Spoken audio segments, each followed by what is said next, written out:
नमस्कार प्रणाम। हम राघवेंद्र स्वागत बा आप सबके इन खबर के भोजपुरी चैनल पे।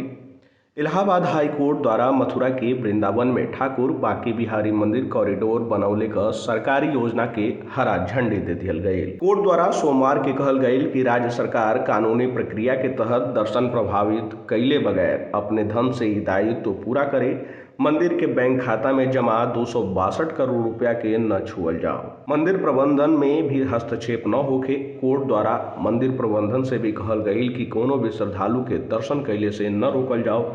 जिला प्रशासन के आदेश का पालन सुनिश्चित करा के 31 जनवरी 2024 के आपन रिपोर्ट पेश करे के बाद कोर्ट द्वारा यह मामला में 8 नवंबर के सुनवाई पूरा होखले के बाद फैसला सुरक्षित रख लियल गयल रहे।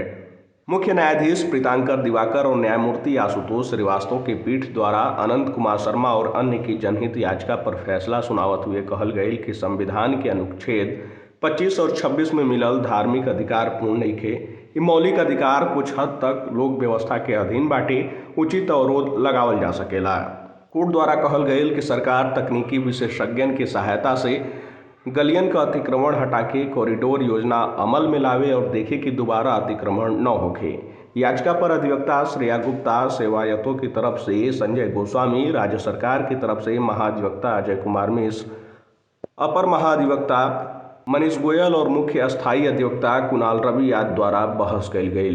इससे पहले सुनवाई के दौरान गोस्वामी की तरफ से याचिका का पोषणीयता पर आपत्ति कल गई। कहल गई कि निजी मंदिर हवे, सरकार के प्रबंधन में हस्तक्षेप का अधिकार नहीं के, लेकिन उनके द्वारा इहो कहल गई कि यदि सरकार मंदिर के बाहर कॉरिडोर बनावल चाह रहल बाटे तो उनके आपत्ति नहीं के।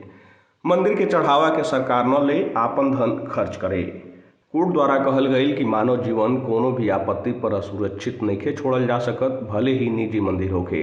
यदि श्रद्धालुअन के अनियंत्रित भीड़ दर्शन के आ रहल बाटे तो सरकार का दायित्व बाटे कि लोक व्यवस्था और जीवन सुरक्षा खातिर कदम उठावल जाओ। फिलहाल ये जानकारी में इतना ही। देश दुनिया से जुड़ल तमाम खबर देखे खातिर आप सब जुड़ल इन खबर भोजपुरी के साथ। धन्यवाद।